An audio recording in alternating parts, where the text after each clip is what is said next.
2021년도 어머니 주일을 맞이해서 주님 앞에 예배하고 이런 박수를 받으신 여러분 모두에게 내년도 어머니 주일을 맞이할 때까지 우리 주님의 복주심과 은혜가 가득하기를 축복합니다.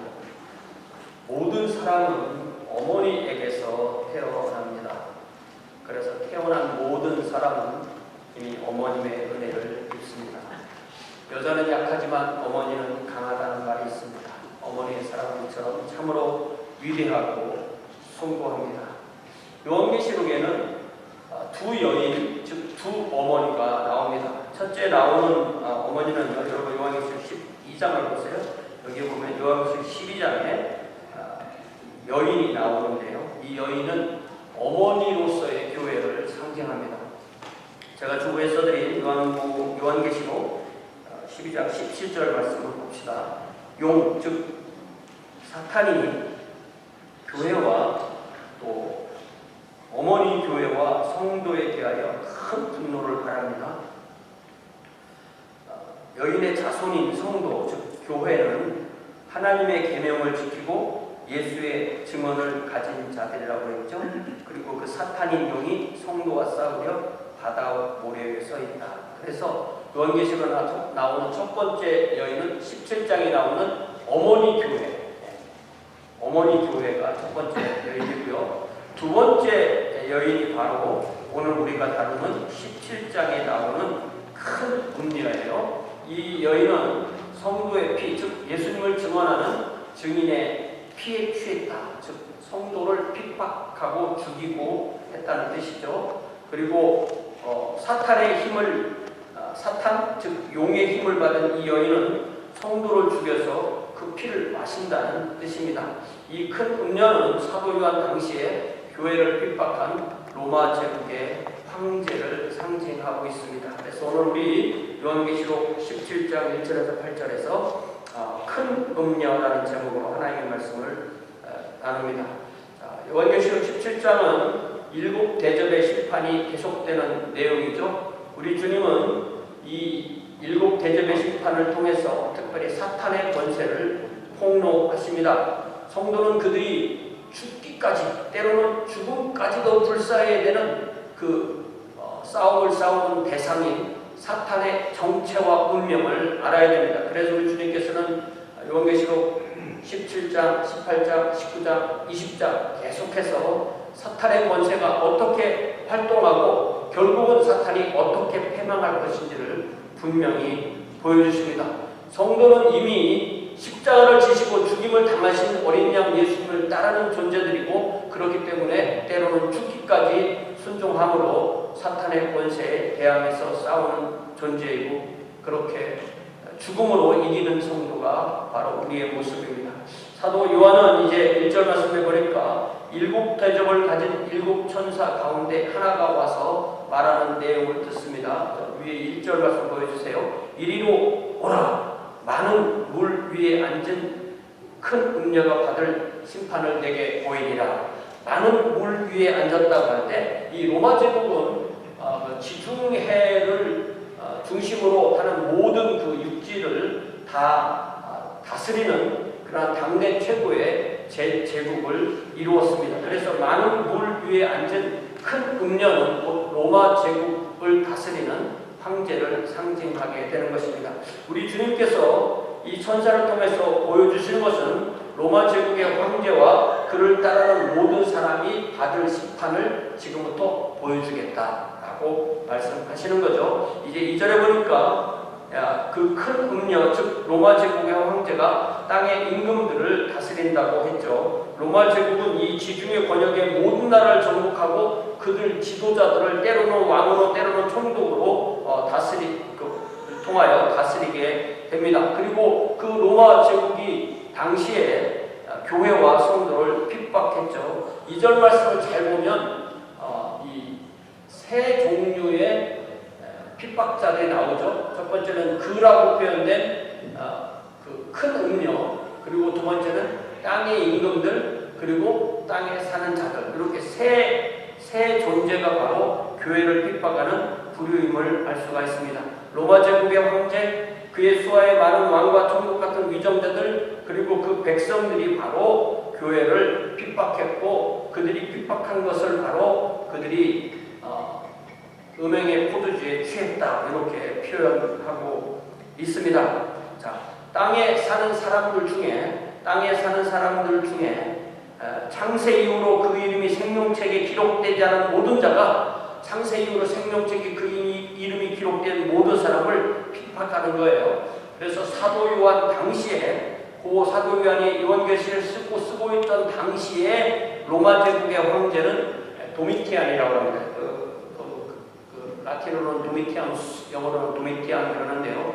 이 도미티아누스 황제는 81년, AD 81년부터 96년까지 로마 제국의 황제였고, 사도 요한이 반모섬에 갇힌 때가 95년경입니다. 그는 로마 시민의 복종을 끌어내기 위해서 자신의 우상화에 골몰했는데요. 그래서 자신을 이 도미티안이라는 말 자체 안에는 이미 주라는 뜻이 들어있어요. 그래서 자신을 주이며 도미누스 그리고 데우스, 자신을 주이며 하나님이라고 부르도록 그렇게 하고, 또 그 우상화의 주된 자극으로 황제를 신으로 섬기는 신전을 짓고, 또 황제의 신상을 그 신전에 세우고, 그래서 그 시민들이 어떤 종교를 믿든지 간에 황제의 신상 앞에서 향을 피우고 엎드려 절을 하도록 하는 것입니다.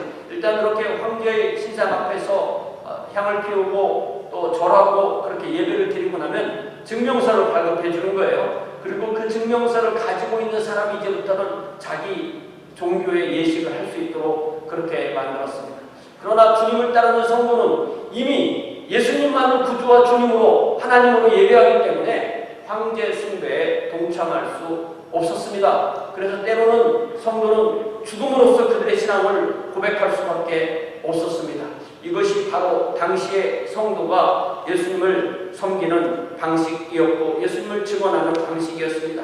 로마 제국의 황제와 그리고 그 수하의 많은 총독과 왕들과 그의 신민이 성도를 죽임으로써 핍박했고, 그것을 음행이라는 표현으로 상징화되는 것입니다. 성도가, 그러니까 사탄을 따르는 사람들이 성도를 핍박하는 것을 왜 음행이라고 할까요? 음행은, 이 문맥에서 음행은 아내가 자기 남편을 버리고 다른 남자와 잠자리를 갖는 것을 음행이라고 하죠. 그래서 음행은 곧 우상숭배를 상징하는 것입니다. 하나님의 피조물인 사람이 창조주이신 하나님을 예배하지 않고 피조물인 사탄을 숭배하는 것을 곧 음행이라고 표현하고 곧 우상숭배라고 표현하는 것입니다. 아내가 남편을 버리고 다른 남자를 찾는 것과 피조물이 창조주 하나님을 버리고 다른 피조물을 창조주로 찾는 것이 이 유형적으로 같기 때문에 그것을 음행으로, 우상숭배로 그렇게 표현하는 것입니다. 특히 단지 우상숭배에서 그치는 것이 아니라 그 당시의 경우에 자신들의 우상숭배에 참여하지 않는 성도들을 죽임으로써 피를 흘렸기 때문에 음행의 포도주에 취했다, 이렇게 표현하는 것입니다.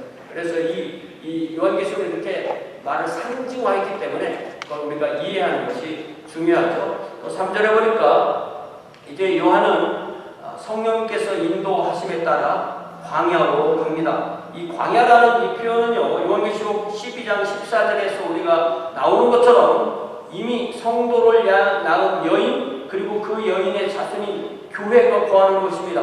그곳에 그 동일한 광야로 이 큰 음녀가 붉은빛 짐승, 즉 사탄을 타고 있는 것을 사도 요한이 봅니다.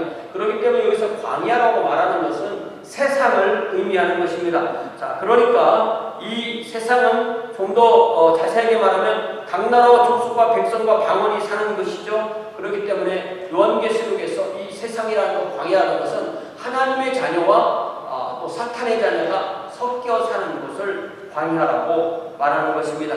큰 음녀가 탄 짐승은 몸에 하나님을 모독하는 이름이 가득하고 7머리와 10뿔이 있다고 했는데, 이 존재가 바로 저 짐승이 바로 용이라고도 말하고 용으로 상징화되는 사탄이죠. 여러분 요한계시록 12장 3절을 보세요. 이게 바로 요한계시록 12장 3절을 보면 이게 바로 용이라고 했죠. 그러니까 용하고 바다에서 나온 짐승을 이렇게 구별하는데 용은 사탄이고 바다에서 나온 짐승은 적그리스도예요. 자, 3절에 보니까 하늘에 또 다른 이적이 보이니 보라 한 큰 붉은 용이 있어 머리가 7이요 뿔이 10이라 그 여러 머리에 7 왕관이 있다. 요 존재가 바로 사탄이에요. 그리고 지난 주일에 말씀드린 것처럼 이 용으로 표현된 사탄 그리고 짐승으로 표현된 적그리스도 그리고 거짓 선지자로 표현된 이 또 다른 짐승으로 표현된 거짓 선지자 그러니까 이 악령 이렇게 해서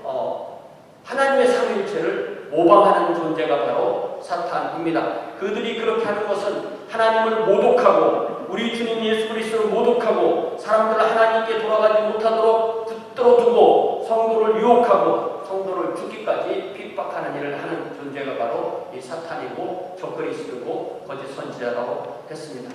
자, 4절에 보니까 이제 사도 요한은 사탄인 용을 탄 그 여자를 묘사합니다. 그녀는 자줏빛과 붉은빛 옷을 입었다고 했어요. 이 자줏빛, 보통 이 퍼플이라고도 하고 스칼렛이라고도 하고 레드라고 하는 이 색은 전통적으로 로마 제국의 황제의 옷을 상징하는 색입니다. 우리가 영화를 통해서도 보죠. 당대에 이 색깔은 가장 비싼 염료로만 만들어낼 수 있는 색이었습니다. 그래서 로마 제국의 황제를 제외하고는 누구도 이 색깔로 옷을 만들어 입는 것은 법으로 금지되었을 정도입니다. 그녀가 금과 보석과 진주로 꾸미고 금자를 들었다는 것은 로마 제국이 이룩한 부와 번영과 권세를 상징하는 것입니다. 당대 최고의 권력으로 교회를 핍박하고 하나님을 대적하고 우상 숭배를 조장하는 것이 가증한 물건과 음행에 더러운 것이 그녀의 손에 든 금잔에 가득하게 되었다는 것으로 표현된 것입니다.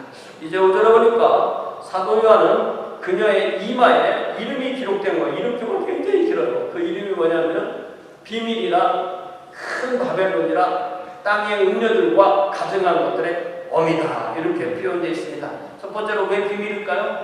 사실은 로마 제국의 황제인데 바벨론이라고 써놓은 거예요. 네. 바벨로니아는 오늘날의 이라크인데요. 주전 6에서 5세기 사이에 이 바벨로니아 왕국이 유다 왕국을 멸망시키고 유다의 모든 식민을 잡아서 포로로 그 수도 바벨론으로 끌고 갔죠. 바벨로니아가 하나님의 백성을 죽이고 포로로 잡아서 끌고 갔듯이 로마 제국도 하나님의 백성을 핍박하고 그들을 포로로 지배하려고 하기 때문에 바벨로니아로 상징적으로 로마를 표현하게 되는 거예요. 이해되시죠? 사실 로마 제국 당시에는 바벨로니아도 로마 제국의 아주 그 강력한 적대국이었습니다. 그래서 사도 요한이 요한계시록에서 로마 제국을 바벨론으로 묘사하면 어떤 일이 일어납니까? 성경을 잘 아는 성도들은 여기서 바벨로니아라고 썼을 때 이 바벨로니아가 로마 제국이라는 것을 알게 되는 거예요. 그걸 읽자마자 아는 겁니다. 그러나 로마 제국의 당국자들이 요한계시록 읽었다 하더라도 바벨론 이렇게 표현했기 때문에 그것을 로마 제국을 상징한다는 것을 쉽게 알기가 어렵게 된 것입니다. 자, 이처럼 이 로마 제국의 황제를 땅의 음녀들과 가증한 것들의 어미 이렇게 표현합니다. 그러니까 로마 제국의 황제는 단수로 표현된 큰 음녀라고 했어요. 그리고 그를 따르는 땅에 있는 많은 음녀들이 있고 그래서 그를 음녀이고 또 가증한 모든 것들의 어머니다, 어미다 이렇게 표현하는 거예요. 그러니까 그를 따르는 많은 음녀들은 2절에 나오는 대로 땅의 임금들을 말하는 것입니다. 가증한 것이라는 것은 땅에 사는 자들로서 성도를 핍박하는 사람들을 이 가증한 존재들이라고 그렇게 표현하는 거예요. 그러니까 사도 요한 당시에 성도를 핍박하는 모든 세력의 최고 존재는 로마 제국의 황제였던 도미티아누스였습니다. 오늘날에도 마찬가지로 교회를 핍박하는 모든 세력은 이와 동일하게 표현할 수 있습니다. 그 존재가 누구이든지 간에 성도를 핍박하는 존재는 하나님을 대적하고 예수 그리스도의 신성을 모독합니다. 교회는 이에 대항하여 죽음으로써 그 음녀의 세력과 싸워야 합니다. 이것이 바로 성도가 매일의 삶에서 싸우는 전투인 것입니다. 성도는 어떻게 싸웁니까? 여러분 요한계시록 12장 11절을 펴보세요. 요한계시록 12장 11절. 자, 우리 성도는 어떻게 사느냐? 매일의 삶을 어떻게 사는지 요한계시록 12장 11절 말씀을 같이 한번 읽어봐요. 시작. 또 우리 형제들이 어린 양의 피와 자기들이 증언하는 말씀으로써 그를 이겼으니 그들은 죽기까지 자기들의 생명을 아끼지 아니하였다. 성도는 죽기를 원하는 존재는 아니지만 죽을 수밖에 없으면 그 죽음을 두려워하지 않는 거죠. 그 생명을 아끼지 않는 것입니다. 성도가 사탄과 음료에 의해서 핍박을 받아 죽음을 당할 그 상황이 됐을 때 성도가 죽으면 사탄이 생각할 때는 음료가 생각할 때는 자기들이 이겼다 생각하는 거죠. 자기들이 이겼다고 생각합니다. 그러나 성도는 세상의 싸움과 달라서 죽음으로 이깁니다. 이게 바로 우리 주님께서 십자가의 죽음을 죽으시고 부활하신 우리 주님을 따르는 성도들이기 때문에 성도들이 싸우는 방식은 바로 죽음으로 십자가를 지고 주님께서 부활하신 것처럼 그렇게 주님을 따라서 죽음으로 사탄의 세력과 싸워 이기는 것이 바로 성도의 삶인 줄 믿습니다. 자, 이제 6절에 보니까 또 봄에 이 여자가 성도들의 피와 예수의 증인들의 피에 취했다고 그랬죠. 내가 그 여자를 보고 놀랍게 여기고 크게 놀랍게 여겼다 그랬어요. 그러니까 이 요한이 광야로 나가서 세상에 나가서 이 큰 음료, 즉 사탄인 짐승을 탄 그 음료를 봅니다. 로마 제국의 황제가 그렇게 상징화된 거죠. 그녀는 이미 성도의 피와 예수를 증언하는 증인의 피에 취했습니다. 많은 성도가 이미 핍박을 당해서 순교에 이르는 것을 봤다는 거죠. 자, 그래서 그들이 누굽니까? 여러분 요한계시록 7장 9절을 가보세요. 다시 거꾸로 7장 9절을 가면은 우리 주님이신 어린 양이신 우리 주님께서 다섯째 인을 떼실 때 내가 보니 어떤 사람들이 하나님의 말씀과 그들이 가진 증거로 말미암아 죽임을 당한 영혼들이 제단 아래 있다 이렇게 했어요. 그러니까 그들은 죽임을 당함으로 그들의 몸은 이 땅에 남아있는 거예요. 때로는 원형경기장에서 맹수들에게 그 피와 살과 뼈를 성도들은 내어줍니다. 그렇게 되니까 성도의 몸은 야수의 몸이 되는 거예요.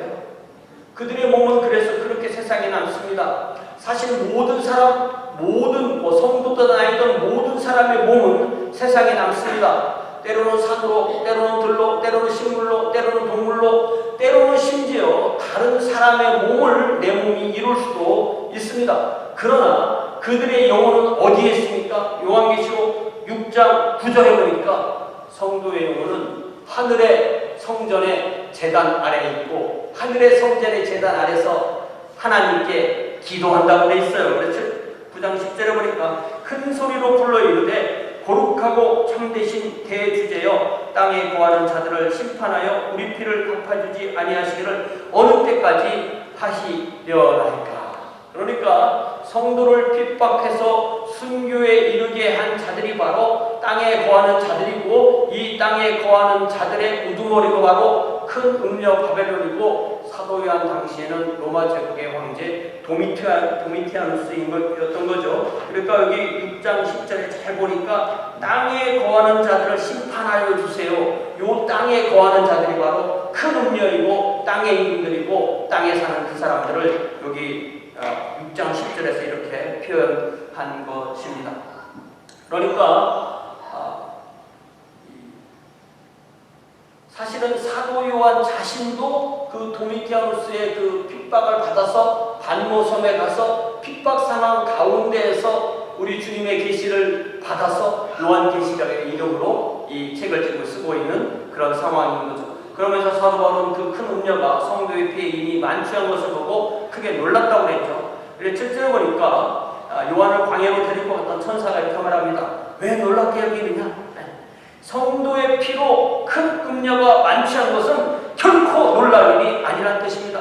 왜냐하면 그 음녀와 그 짐승 즉 사탄이 최종적으로 당할 패배로 인해서 그 음녀와 그 짐승을 따르던 땅의 사람들이 진정 놀라게 될 것이기 때문에 지금 내가 놀라는 것은 놀랄 것이 아니라고 말하는 것입니다. 그것이 바로 그 여자와 그가 탄 7머리와 10뿔 가진 짐승의 비밀을 보여주겠다라고 하면서 이제 8절에서 먼저 그 음녀 바벨론이 탄 7머리와 10뿔 가진 짐승이 누구인지 그 최종 운명이 어떻게 되는지 알려줍니다.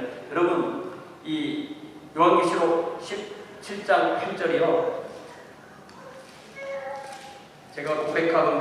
제가 목사로서 고백하건대 이런 말씀이 성경에 있는지 몰랐어요. 요한계시록 제가 3번, 4번 하는데 이런 말씀이 성경에 있는지 몰랐어요. 잘 보니까 자, 한번 같이 읽어볼까요? 시작. 내가 본 짐승은 전에 있었다가 지금은 없으나 장차 무적의 것도 올라와 멸망으로 들어갈 차니 땅에 사는 자들로서 창세 이후로 그 이름의 생명책에 기록되지 못한 자들이 이전에 있었다가 지금은 없으나 장차 나올 짐승을 보고 놀랍게 여기리라.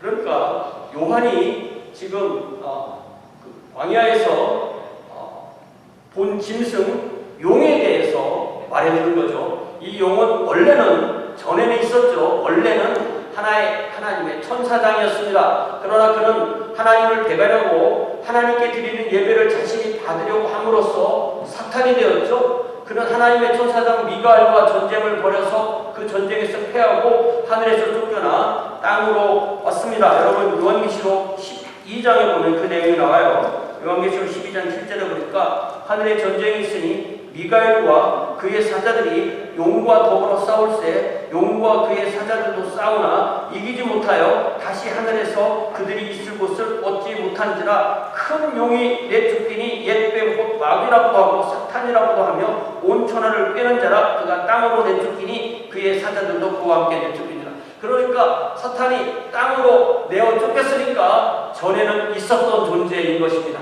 자, 그래서 사도 요한은 이 요한계시록 17장 8절에서 사탄을 어떻게 표현하냐면 3가지로 나눠 표현해요. 첫 번째는 뭐라고 말해요? 전에 있었다가 지금은 어떻게 해요? 지금은 없으나 그런 거예요. 장차 무저갱으로부터 올라와 멸망으로 들어갈 자. 요 3표현이에요. 이 3표현은 일단은 요한계시록 1장 8절에 나오는 하나님께서 하나님을 소개하는 말씀과 대비가 돼요. 자, 요한계시록 1장 8절을 가보세요. 그럼 성경을 부지런히 찾아보세요. 요한계시록 1장 8절에 주 하나님이 이르시되 뭐라고 해요? 나는 알파와 오메가라. 그 다음 뭐라고 말씀하세요? 이제도 있고 전에도 있었고 장차 올 자, 전능한 자. 그러니까 하나님은 전에도 계셨어요. 사탄도 전에 있었어요. 그런데 하나님은 지금은 계세요. 그런데 사탄은 지금은 없어요. 그러나 하나님은 다시 오실 자예요. 그런데 사탄은 무저갱에서 올라와서 멸망당할 자다라고 그렇게 서로 비교가 되는 겁니다. 이거 비교가 되죠, 분명히. 일단은 그렇게 비교가 되고요. 자, 그러니까 우리 하나님은 알파와 오메가 처음부터 끝이고 우리와 함께 하신 분이고 전에도 계셨고 장차 새하늘과 새 땅과 새 예루살렘을 이루시고 오셔서 우리와 함께 영원히 사실 분이 우리 하나님이다. 그런데 사탄은 그렇지 않다는 겁니다. 첫 번째, 사탄은 전에 있었다. 그러니까 하늘의 전쟁에서 패배하고 땅에 쫓겨나 공중권세를 잡았다 이거죠. 그렇게 전에 있었던 존재예요. 자, 그런데 지금은 없다. 자, 사탄이 지금 있습니까 없습니까? 이게 뭔 말일까요? 사탄이 지금 있습니까 없습니까?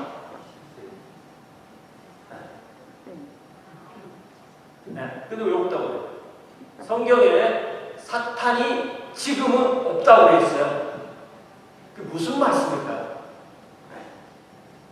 우리 주님께서 십자가를 지셨을 때 사탄은 자기가 결정적으로 이긴 거라고 생각했어요. 우리 주님을 무저갱에 가두었을 때, 자, 이제 내 세상은 이루어졌다라고 그렇게 사탄은 생각했어요.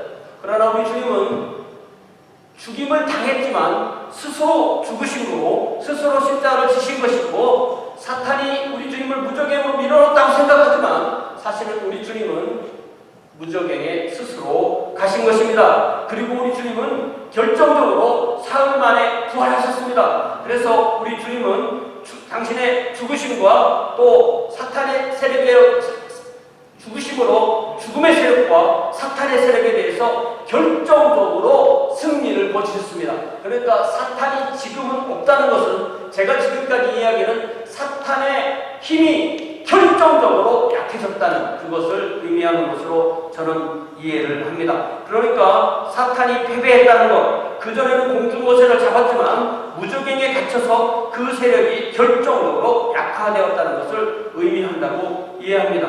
그러나 사탄만 있는 것이 아니고 거짓 그리스도도 있고 또 거짓 예언자도 있고 또 용으로서 활동한다고 우리가 분명히 보았죠. 자, 그러면 이 말씀이 사탄이 어떻게 패배를 당하는지에 대해서 20장에 다시 잘 나와 있어요. 그럼 20장으로 가보세요.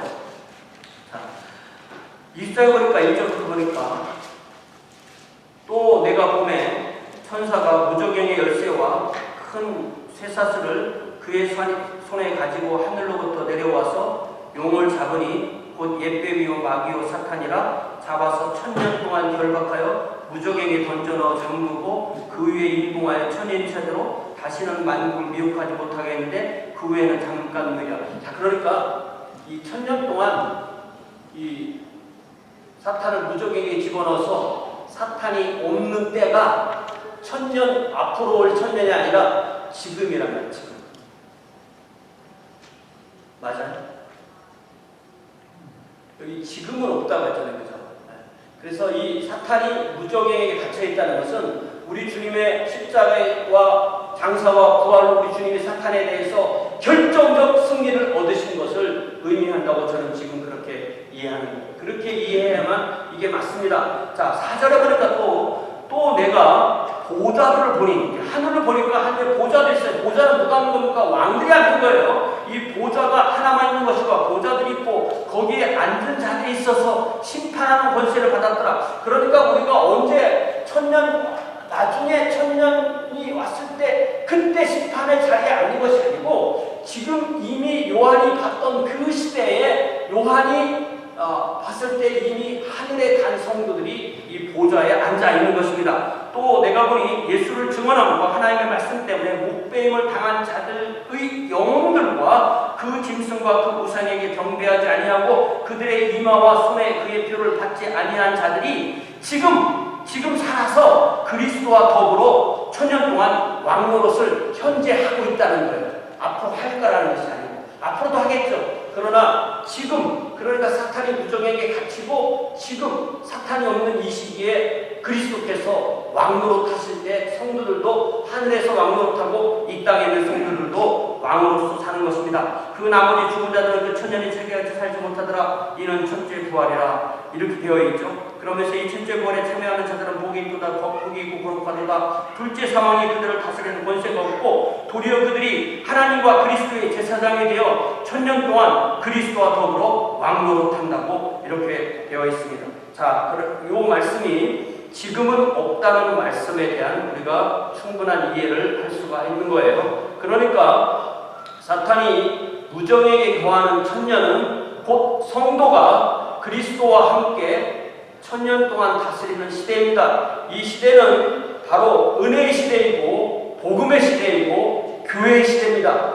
이 시대는 사탄에게 결정적 패배를 안긴 주님을 따라서 하나님의 왕국이 확장되는 시기가 되는 것입니다. 자, 그래서 그 다음에 이제 세 번째 보니까 이 사탄이 이전에는 있었고 지금은 없지만 장차 무적행으로 또 올라와서 멸망으로 들어갈 자라는 내용은 바로 요한계시록 20장 7절부터 10절까지 보면 나와 있어요. 자, 20장 7절부터 보니까 1000년이 참에, 그러니까 이 1000년을 미래에 올 1000년으로 보지 않고 이 1000년을 현재 주님께서 교회를 다스리시고 하나님의 왕국을 확장하시는 시기로 보고 현재 우리가 주님과 함께 왕노릇하는 시기로 이 1000년을 이해하는 거예요. 왜냐하면 이 1000년이 미래라고 되어 있지 않고 지금이라고 했기 때문에 그렇게 이해하는 겁니다. 1000년이 참에 사탄이 그 옥에서 놓여 나와서 땅의 사방 백성 북과 마곡을 미혹하고 그와 싸움을 붙이리니 그 수가 바다의 모래 같으니라. 그들이 지면에 널리 퍼져 성도들의 친구와 사랑하시는 성을 두음에 하늘에서 불이 내려와 그들을 태워버리고 또 그들을 미혹하는 마귀가 불과 유황 곳에 던져지니 거기는 이미 그 짐승과 거짓 선지자도 있어 세세토록 괴로움을 받으리라. 이렇게 되어 있죠. 그러니까 이 교회 시대가 이제 끝나면 최후의 전쟁이 있는데 그때 하나님은 사탄을 즉 무적에게서 풀어주는 거예요. 사탄은 마치 자기가 자기 힘으로 무적에서 나온 줄 알겠죠. 하지만 이 사탄이 세상의 모든 세력을 끌어모아서 성도와 그 사랑하시는 성을 대적하여서 싸움을 걸 때 하늘에서 불이 내려와서 그 모든 전쟁이 완전히 끝나게 되고 사탄은 최후로 불과 유황 못으로 던져짐으로 하나님의 심판이 이루어진다. 이것이 바로 요한계시록에서 알려주는 것입니다. 그래서 이 8절에 뒤에 보니까 이 모든 것을 사탄을 따르는 자들이 몰게 된다는 거죠. 자, 여기 보니까 8절에 뒷부분에 보니까 땅에 사는 자들로서 창세 이후로 그 이름이 생명책에 기록되지 못한 자들이 이전에 있었다가 지금은 없으나 장차 나올 짐승을 보고 왜? 결국은 불과 유황 곳에 그 존재가 들어가기 때문에 보고 놀라게 된다. 지금 사도 요한이 성도들의 피에 취한 음료를 보고 놀라는 그 놀람은 비교가 안 되는 놀랍니다. 라는 것을 이 말씀에서 해 주시는 것입니다. 그러니까 사도 요한이 그 음료 바벨론의 성도의 피에 음료 바벨론이 성도의 피에 취한 것을 보고 놀라는 것은 비교가 되지 않는 놀라움이라는 거죠. 왜냐하면 사도 요한의 이 놀라움은 결국은 기쁨의 놀라움이 될 것이지만 사탄을 따라서 하나님을 대적하는 사람들의 놀라움은 영원한 수치와 고통, 즉 불과 유황의 못에 들어가는 그러한 놀라움이 된다는 것입니다. 그래서 요한계시록을 제가 3번, 4번 이렇게 계속 가르치기도 하고 봤는데 오늘 이 8절 말씀을 보니까 이해가 돼요. 왜 지금은 없다고 했을까? 왜 지금은 없다고 했을까? 왜냐하면 우리 주님께서 왕으로 통치하시기 때문에 사탄의 세력이 약해졌다는 것을 그렇게 표현하는 것으로 이해를 합니다. 자, 제가 다시 한번 이 주보의 요한계시록 12장 11절 말씀을 써드렸는데요. 왜냐하면 이것이 바로 지금 우리가 주님을 따라서 왕으로서 사는 방식이기 때문입니다. 성도의 싸움은 이렇게 결론을 보여주고 싸우는 싸움입니다. 결과적으로는 우리 주님께서 이미 결정적으로 이기셨고 또 결론적으로 사탄은 결정적으로 패할 것이기 때문에 오늘 우리의 삶은 어떻게 싸워야 되는지 결과를 미리 보여주고 싸우는 싸움입니다. 성도의 싸움은 죽음으로써 죽음을 이기는, 죽음으로써 죽음의 세력을 이기는 싸움입니다. 성도는 다시 말하면 짐으로써 이기는 싸움을 싸웁니다. 성도는 죽음으로 삽니다. 성도는 십자가로 이기는 것입니다. 십자가는 세상이 볼 때 죽음의 길이지만 성도에게 볼 때는 십자가는 죽음의 길이지만 그 길이 곧 사는 길, 날마다 죽음으로 날마다 사는 길이 바로 성도의 길입니다. 그 길이 바로 주님을 증언하는 길이요 하나님의 계명인 사랑을 행하는 길입니다. 그러므로 우리가 이 한 주간도 또 이렇게 성도의 삶을 삽시다. 성도의 삶은 내가 날마다 죽노라 고백하신 사도 바울의 고백처럼 십자가를 지고 주님을 따르는 것입니다. 이제 반주에 쉬는 동안에 우리가 이 죽기까지 우리의 생명을 아끼지 아니하는 매일의 삶에서 좀 더 양보하고 좀 더 사랑으로 베풀고 좀 더 섬김으로 그리하여 주님의 길을 따르는 저와 여러분 되시길 바랍니다. 이렇게 우리가 이 한 주간도 어린 양의 피와 예수님을 증언함으로 사탄과 음료의 세력과 싸워서 이기는 성도가 되게 해달라고 함께 기도할 수 있길 바랍니다.